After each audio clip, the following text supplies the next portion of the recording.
Tato bhavan mahatatvam. Tato bhavan mahatatvam. Avyaktat kala choditat. Avyaktat kala choditat. Vijnanatmatma dehastham. Vijnatmatma dehastham. Vishvam vyanjam stamonuda. Vishvam vyanjam stamonuda. Tato bhavan mahatatvam. Avyaktat kala choditat. Vijnanatmatma dehastham. Vishvam vyanjam stamonuda. Vishvam vyanjam stamonuda. Tato bhavan mahatatvam. Avyaktat kala chodita. Avyaktat kala chodita. Vijnanatmatma dehastham. Vishvam vyanjam stamonuda.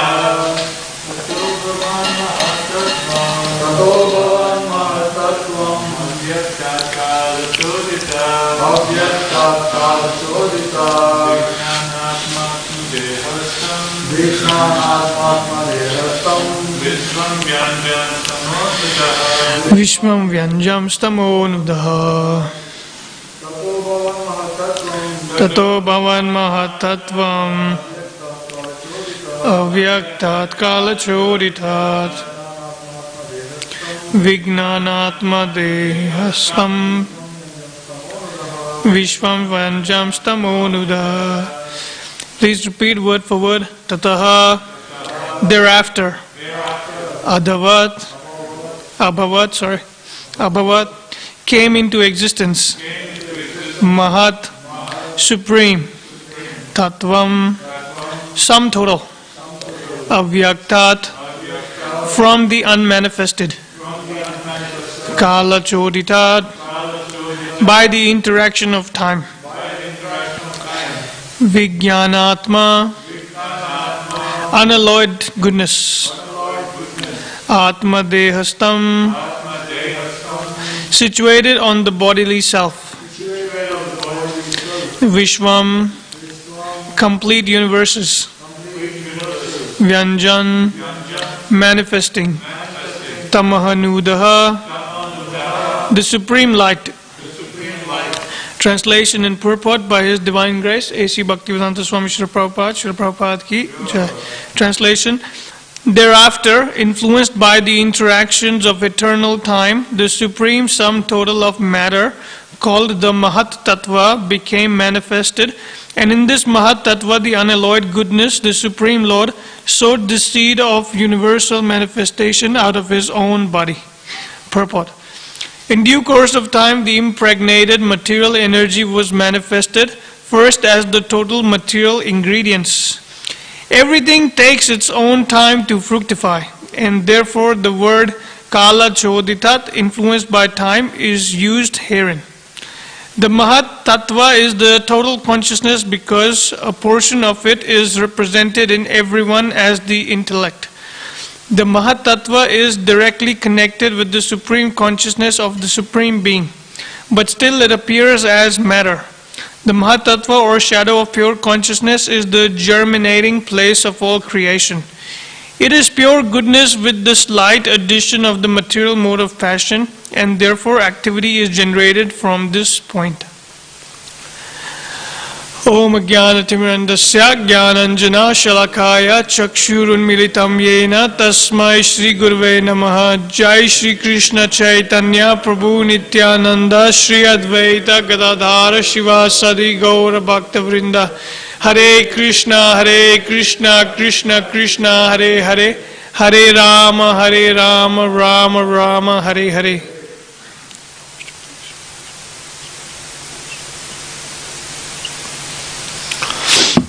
Very well. Can someone just shift on this side? I just had to pay attention like that. Thank you.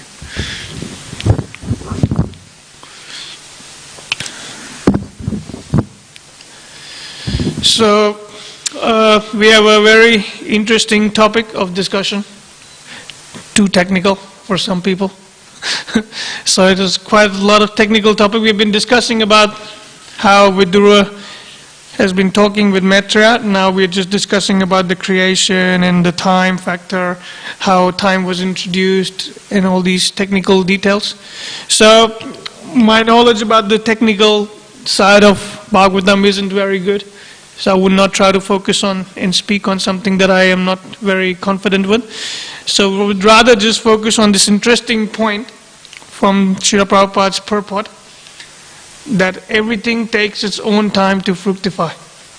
Yeah? Everything takes its own time to fructify.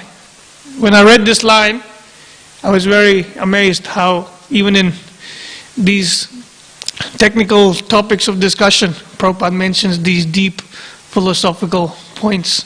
I mean, we all know everything takes time to fructify. What does that mean? Everything takes its own time to fructify. We can see it in many aspects, because as we all know, we live in the age of Kali. Everything is instant, From the food we eat till technology we use, everything needs to be fast-based, We call it what? 2 minutes, everything like noodles cooked in 2 minutes, We say, we go to restaurants, just give it to me now. Fast food chains, don't want to wait. No time for waiting. 30 minutes, 20 minutes for food to get cooked.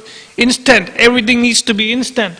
I was speaking to this devotee the other day. We're just talking about this instant gratification. Time of instant gratification. How, 30 years ago? Maybe 20 years ago? 30 years ago, how we used to write letters on paper. I was speaking to my brother. I should write you a letter one day. So you should wait patiently and see how the letter comes. But he's like, what? The mail comes very quick. It doesn't have to wait. I'm like, no, not a mail, a letter. Because for him, he's born in this new generation of technology. So he doesn't know what writing a letter means. Because he never wrote a letter to anyone.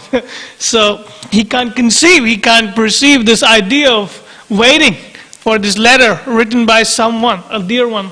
So there's no patience anymore. Everything has to be now. And I was speaking to this devotee how back in the day, people would patiently wait, for this letter to come from a loved one or a dear one. But now with technology, there's no wait, everything is just getting instant. First we have messenger, now we have text messages, everything is to be fast delivered. Now we can't even go that, can't even wait for that. Now we have to see people writing, typing the message, If you go to WhatsApp, now when someone's typing, you can see them typing. So everything has to be just first the message, I need to receive the message, that was first, right? Instantly. Now I can't even wait. I need to see that person typing, So we're just discussing on this interesting point, how fast we are getting, If you order something online, first used to take 7 days, 10 days, 15 days. Then there is Amazon Prime, deliver it, 1 day delivery. Now there is 1 hour delivery in USA. Some companies deliver it in 1 hour, So patience is just kicked off, There's no thing called patience anymore. No one wants to wait for anything. This is the age we are living in, the age of instant gratification. Everything needs to be done right away. I don't have time for anything else, So this is an interesting topic to think about, that how in this fast-paced society, so because we come from this fast-paced society, right? So we're grown up in this fast-paced atmosphere. So it does affect us. So many times when we come to bhakti, or when we take up the spiritual practice, we want instant results. Like I've chanted the one bead of Hare Krishna mantra. I don't see result. I don't see like jumping and dancing in ecstasy. I don't feel that connection. I don't feel that vibe. Why is that? I want to feel now, right now. Give it to me right now. Why doesn't Krishna give it to me right now? This ecstatic love that I have chanted His holy name. So there's no patience.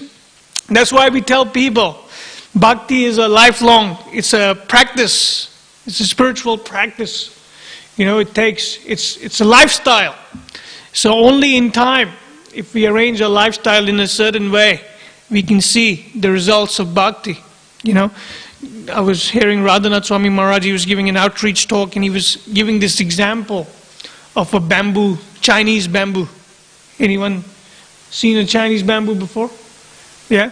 Well, with this tree of Chinese bamboo, it requires constant care for first 5 years. There's no result. When the farmer sows the seed of these Chinese bamboo, he has to water it daily, without fail, for 5 years without any result. 1 year you water, second year you water, third year every day you watering. Some people would give up in that time. They're like, that's it, I can't keep going on, man. It's a long time, for this tree to grow. It's long, very long time, 5 years, patiently waiting for a tree to grow. But after 5 years, within 6 months, that tree goes up to 80 centimeters tall, in just 6 months of his last 6th year. So that's what we learn from this beautiful example of the nature, that we have to be patient. Someone who's done gardening, they can tell you how patiently they have to work, Because if they're not patient, they will not get results, because it's all nature, it's all in nature's hand. You can't force the rain artificially. So similarly, bhakti is a natural process that we need to wait. We need to be patient. We shouldn't look for results, right? Krishna says in Bhagavad Gita, right? One should not be attached to his results, only to the service that he's doing. So we should look to do service and not worry about what results am I getting. Initially we may not see some practical change. From my own personal example, I can tell it. I've been chanting, practicing, reading, trying to sincerely practice for about 4 years, but now slowly I'm seeing very little results in me, like my consciousness is changing, what it used to be 5 years ago. So change will come if we are sincere. If we are not sincere, then change will not come. That's natural. Unless you sincerely follow the protocol, the process, change will come. Unless you're not sincere, if you're not sincere, it's very difficult. You will not see anything. There's no results. There will be some good things will happen to you in your life, because as all the great acharyas have explained, even just by chanting Hare Krishna once, the result is, we cannot imagine the result we'll get. So even just by chanting once, there is a good result. So there's no loss or diminution. It's not like you chanted once and you're just going to lose it. Krishna doesn't forget things we do for him. Remembering, chanting Krishna's holy names is the greatest form or greatest activity we can do in the age of Kali. And that's the only recommended activity to do, unless you want to become a great yogi, who wants to meditate for life's thousands and thousands of years. Can't do that. Also needs patience, by the way. Meditating on the Supreme Lord also takes, in the other impersonal feature or other features, that also takes a lot of patience and tolerance. You have to sit in a forest, you have to meditate, you have to sit on a kusa grass, on an elevated seat, on a deer skin. Where are you going to find all these things in the age of Kali? No. So for age of Kali, not very practical. Even Arjuna was saying, in Bhagavad Gita, that all this you've explained seems like impossible to do. So what's the greatest thing we can do in the age of Kali is to chant the holy names of Krishna, Hare Krishna mantra. Even we know from the four Kumaras, the sages of Naimisharanya, in the first canto we hear that they started performing yagya. But what happened? What was the result of the yagya? They were just covered in smoke. They didn't achieve anything. All of them have gone black. They were looking like Krishna, just covered by smoke from the yagya. So they knew, they were smart people. They knew, okay, this is not going to work in this age. So we need a change of course, we need change of action. So what they did, they just focused on Bhagavatam, hearing and listening to Bhagavatam, and glorifying the Supreme Lord Krishna. Because that's what works in the age of Kali, right? We hear a very common, very famous verse. Yeah. Kalo nascheva nascheva gatiranita. That means no other way, there is no other way other than chanting the holy names of Krishna. So that's what we should engage our mind, senses in chanting and serving the Supreme Lord Krishna, so that we can get the result eventually. Because the result will not be initial, because very, very little you'll see changes, because we are still associated with Kali Yuga, so the effects are very, very minimal. I was reading the story of, we all know the story of, in Ramayana, this great story of Shabri, She's like a great example of patience, if you think about it, She would she would go out and pick fruits and come back every day without fail, serving the Supreme Lord, just to feed the Supreme Lord. And for so long she didn't see Lord Ramachandra, but one day Lord Ramachandra did come, very pleased by her devotional service of daily. She would do that daily, Imagine, because sometimes we do we do the service, another day we do the same service, then do the same thing, we just go, that's it. It's not working, I don't see any result. And then we just that's it. I don't want to chant Hare Krishna anymore. This process doesn't work. Yeah? Is anyone ever thought like that, or is it just me? Yeah. Sometimes we go like, oh man, I don't know why I'm chanting. I don't see any result. My mind is still so disturbed. Maybe this process doesn't work. It's easy to think like that for a neophyte devotee. So that's why we see the only thing that keeps us going in bhakti is when we look at the senior devotees. We see the change because they are the pillars of change. We can see the change in them, and through them we can see, okay, this is where I want to be. Like when I was new, I thought it was all, could be all bogus, because in my experience, all I have met is bogus people, bogus spiritual practitioners who say that you do this, this will be the outcome. But inside I don't see any change in anyone.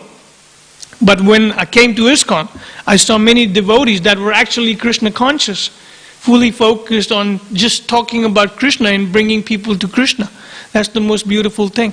You won't see that in any other spiritual movement, because everyone else is based on greed, lust, anger, those kam, krodh, lobh, moh, and all these, all these not good qualities that we have in ourselves. So we shouldn't focus on these minute or these disturbances of the mind that will come. Instead, we should focus on being patient and enthusiastic. Right? We have our acharyas, Rupa Goswami has explained the three main steps is Utsahan, Nishchaya, Dharyat. That's the top three. Utsahan means enthusiasm. Nishchaya means determined. And then he says Dharyat. Dharyat means patience. Why is he? Sometimes, when you read this, you see determination, enthusiasm, and then there is patience, which is sort of an opposite thing. If you are determined to do something, one may think like, oh, how can I be patient? Where is the fine line? Where is the line that I need to draw? If I have to do something with enthusiasm and determination, how can one be patient? Like what should I do? Should I be enthusiastic to get my service, do my service, or should I be just patient and let service come to me? So I was speaking to someone who was actually in the kitchen asking me this question. What should I do? Like, what does that mean? So I was hearing one of the great leaders in ISKCON talk about this subject. He said one should be enthusiastic for devotional service, but should be patient for the result. Yeah? Because when you do a service, you should do the service because it's done for the highest cause. It's done for the Supreme Personality of Godhead. But one should be patient for the result of that activity. We shouldn't see, for a devotee, result doesn't even matter. When you take the example of Shabri, she was just doing devotional service right from the beginning, from her heart. Sincerely, she was serving. Very patiently, she was performing her devotional service. She wasn't expected, she wasn't thinking, oh, Lord Ramachandra is not coming. Oh, maybe I should give up. Who am I saving all this fruits for? Who am I going out picking fruits every day? What's the point? He's not even coming. It's been almost 1 year. He hasn't come. Maybe I should give up. We know this famous pastime of His Holiness Devamrita Swami. He often shares his book distribution days. For first 3 years, he was going every day on book distribution, daily, about 12 hours a day, 7 days a week. And what was the result? No result. For three years, he didn't do any book. We go on books, one day, if we have that tough day of no books, we know how it feels. Yeah. If you're a Sankirtan devotee, you've been through it. You know how it feels. Even sometimes we do like 2 or 3 books. We feel like, oh man, that's what a tough day, man. Imagine going 3 years non-stop, 7 days a week. That could just smash a person right there. After that, there is no way you will be puffed up and think I am the doer. So it happens sometimes. We still think we are puffed up. I remember once I was on book distribution days. I was on marathon, and the first half was very difficult, very austere. No books at all. Stopping people, but none of them are taking books. And I'm like, man, what a tough day this has been. And then I'm like, Krishna, please help me, Krishna. I'm taking shelter of your lotus feet, Krishna. Please help me. Let him use me and use me as an instrument to save these people. So then next 3 or 4 people stopped and they took books. And after that, I'm like, wow, I'm getting back in the form. When you're getting good, you don't think of Krishna, right? You just think, oh, it's so me, then get puffed up again. And then what happened? Krishna turned the tap off again to make me realize. So book distribution is a great way to experience how one needs to be dependent on the Supreme Lord. Because patience doesn't only mean we should wait, we should wait for the activity that we do. We should wait for something. We should be very patient. Patient also means one should not be disturbed in the mind. That's also a definition of patience. If you're performing an activity and you're still disturbed in your mind, that means you're not very patient with that activity. Patience, like for example, Prahlad Maharaj, Yeah, we know the story of Prahlad Maharaj. He was put through so much disturbances. He was thrown from the hills, fed to snakes and fed poison, and so many horrendous activities he was put through. But he was patient. In his mind, he was undisturbed. He knew Krishna will give protection. I don't have to worry about it, I'm just patiently chanting Hare Krishna. There's no result. There's no problem. Krishna will take care of everything. Because if one has that firm faith that Krishna will give protection at all matter, at all causes, whatever happens, Krishna will give us protection. Then that guy, that devotee, is actually a devotee. And he's patient. Because he's patiently waiting for Krishna. Patiently thinking Krishna. Because that's what we hear in Shikshastakam prayers, One can only chant the holy name of the Lord in a humble state of mind. What does it mean to be humble? What does it mean?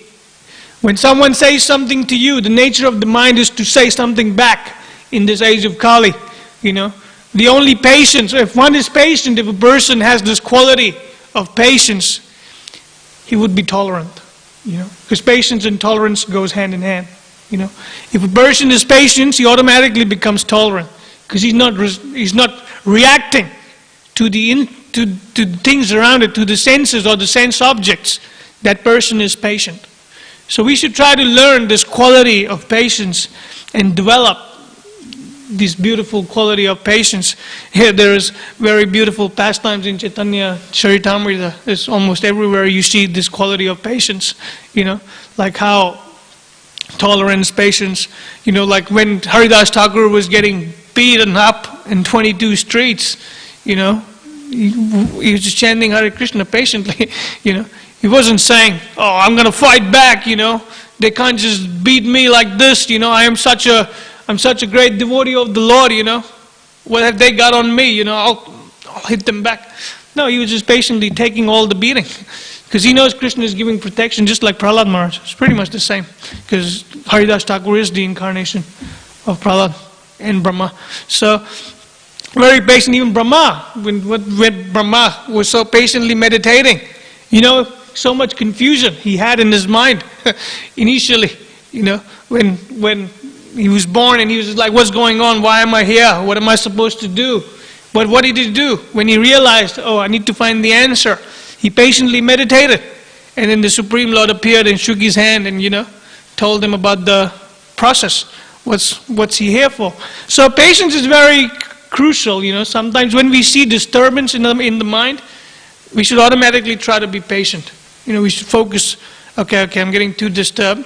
I need to patiently chant Hare Krishna first, do my service slowly by slowly, step by step, and then I will be able to perceive things better. Because if one is patient, he's not disturbed, he automatically does better quality devotional service. I don't know if anyone has ever noticed, if you're getting disturbed in your service and you force yourself to be a bit more patient, you feel the quality of the service automatically improves. I have had this experience, so I can say. When you're feeling a little patient, you automatically, quality of the service you're doing, it automatically gets better. So we should try to focus on that. That's why patience is so crucial, because when we go getting attached to things, very easy to get attached to the result. I don't know any of you, but for me, sometimes easy to get attached to the result. But it's okay, it's a purifying process. We have to take time, we have to spend our time in purifying ourselves. So whenever you feel attached, see, that's the difference. The first thing we know is when we're doing something wrong. That's the great thing about Krishna consciousness, because the first thing we get trained is to see the difference between the mind, right? Identify the mind. That's the first process, right, that we do. So if we're doing something wrong now, automatically our intelligence knows. Our intelligence is telling the mind, that this you're doing something wrong. Like I've seen, sometimes I see people, or sometimes myself, what to speak of other people, chanting 16 rounds, you know when you've gone, your mind is gone. Automatically, you know. It's not like, oh no, I did not realize that my mind was gone. Your mind was, your mind is gone now. So that's why you try to bring it back. Focus on the mantra. There goes again, So that's patiently, we know the difference. So we patiently identifying the problem. So then the next step is to fix the problem, bringing the mind back. It goes again. But one should not give up, Chanting is often the easiest service or easiest one of the processes of devotional service that people just take for granted, and we just give up on our quality of chanting. Yeah, I have promised quantity rounds, I have promised to chant 16 rounds, but in due course of time I'm not seeing results. Now the only goal is to just finish those 16 rounds, somehow or another. Don't care about the quality. I've tried, quality doesn't come, that's it. No more efforts. That's not how a devotee thinks. That's not a sign of a great devotional attitude from a devotee. We see the problem. We have identified the problem, that I'm not able to focus on my chanting. What should I do? There's so many discussions in classes. There's so many, all the great acharyas in ISKCON, they talk about this so much, about how we can make our 16 rounds count, make those 16 rounds very valuable. Because that is the main process we have, The first thing Prabhupada started this whole movement by being patient, We all know the story of Prabhupada, How he tried for so long he tried in India to start a Hare Krishna movement. He started the League of Devotees, or so many things he started in India, try to get things rolling. Even in USA when he was there, initially he had to struggle so much, But he didn't say, that's it, there's no point on all this, these Western devotees, Western people cannot have no hope, He never said that. He always had hope, because he didn't have hope in us. He had hope in Krishna. He had full faith in Krishna. And that's why he stayed. He stuck around. He just chanted Hare Krishna. That's what I was reading, one of the purports Prabhupada was saying. It's actually Nectar of Instruction as well. If you read that Utsaha Nishchaya Dharya, Prabhupada points out this point, that this whole ISKCON movement, Hare Krishna movement, was started just by chanting Hare Krishna patiently. I didn't have any support. Prabhupada's mentioning that. Prabhupada has no support at all. He came alone.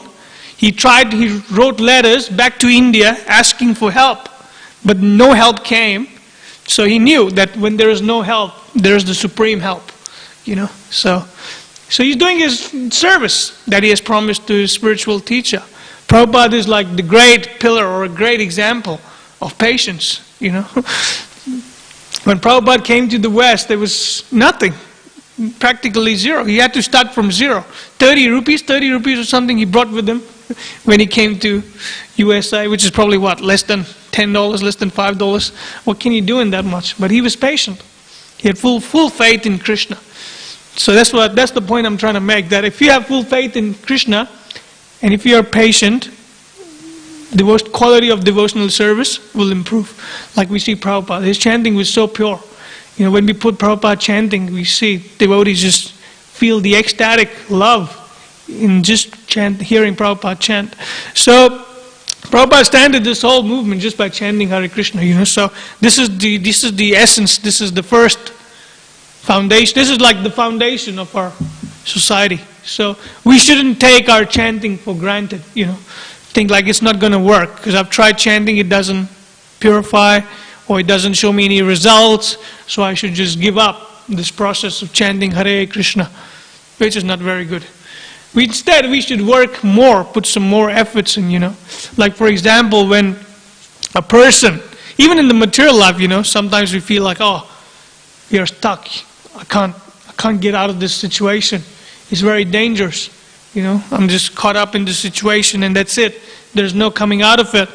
That's when we try to work extra. You know, put extra efforts in. If you go to a company, if you work in a company and you have a project in hand, you know, it's a 7-hour job, but you know you can't finish it in 7 hours. So you work extra. You put extra efforts, try to finish it within meeting the deadline and stuff. So why don't we do the same in the spiritual side of things, you know? We have our chanting, 16 rounds. If we're not seeing the results, put extra efforts in. Daily, put extra efforts in. You know, I was speaking to one of my mentors, and he was kind of suggesting how he started doing this new trick, you know, in the mornings. Like most of us know, it's quite famous in ISKCON. Most of the devotees have talked about it. That if you see your mind going, or is there something in your head that needs attention, you just write it down. So I'll come back to you, deal with you later. Yeah? And he's actually found that very helpful. It's kind of working for very much. It helps him get that out of his mind and then just come back to it later. So it doesn't affect your chanting. Maybe we can try that. You know, I tried that, but I was too disturbed anyway, even to write down. So sometimes it doesn't work. So we got to give it a try, you know. We try different things. Some things will work for us, but at least we're putting the efforts. In Bhagavad Gita, we know Krishna doesn't care about our result. He cares about our endeavor. He cares about the efforts we are putting in. And the result is up to Krishna anyway, to give, you know. Whatever results, a devotee should be satisfied. Whatever happens. Our job is to do our job. That's the only job, to do our job. Not worry about what's going to be the outcome and the result. So, this is something I was thinking about from this technical purport. But yeah, so I was reading this beautiful pastime in Chaitanya Leela recently about how one should patiently serve the Supreme Lord. You know, so there's this, what's his name? Sarvabhauma Bhattacharya's example. You know, he had one desire, very sincere desire. He wanted to feed Lord Chaitanya, right? He wanted to feed Lord Chaitanya. But sometimes, you know, this is an example that we can learn that when we are in the highest, you know, when we are in the pure stage of devotional service, we can't be patient to serve Krishna, you know. We can never be, if we think, oh, Lord Chaitanya will come one day and I'll be able to serve him, that's not how a pure devotee ever thinks. Because for a pure devotee, Lord Chaitanya is life and soul. His only duty is to think of Lord Chaitanya and serve him in every possible way. You know, so when we see the example of Sarvabhauma Bhattacharya, such a great pastime when Sarvabhaumacharya invited Lord Chaitanya to please come and spend 30 days, take prasad at my house for 30 days. You know, 30 days. Sarvabhaumacharya is a great scholarly person.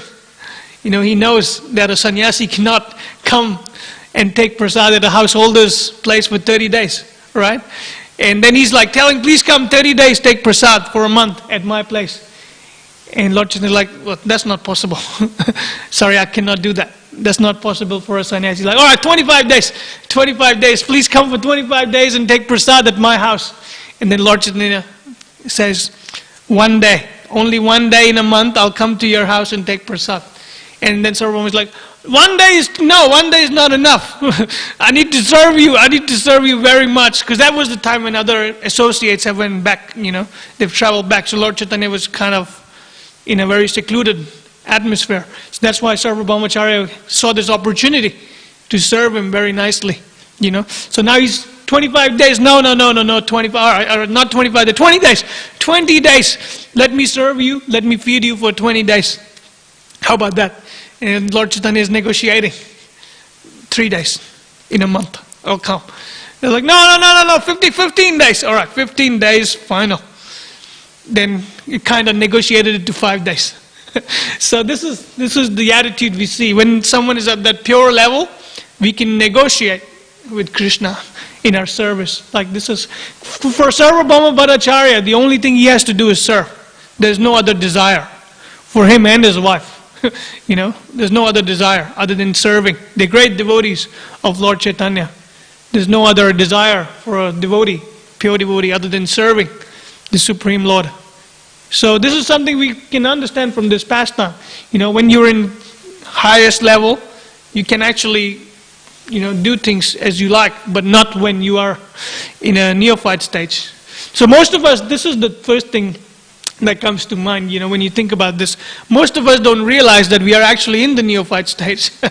Just because we have chanted for 6 months, we think we have become uttamadhikaris. Yeah, sometimes it happens. We meet people like that. I've sometimes felt it myself, chanted for this long, doing my sadhana properly. Sometimes the sadhana is good, We've done 2-hour reading, we've done a nice, sort of nicely 16 rounds chanted with due attention.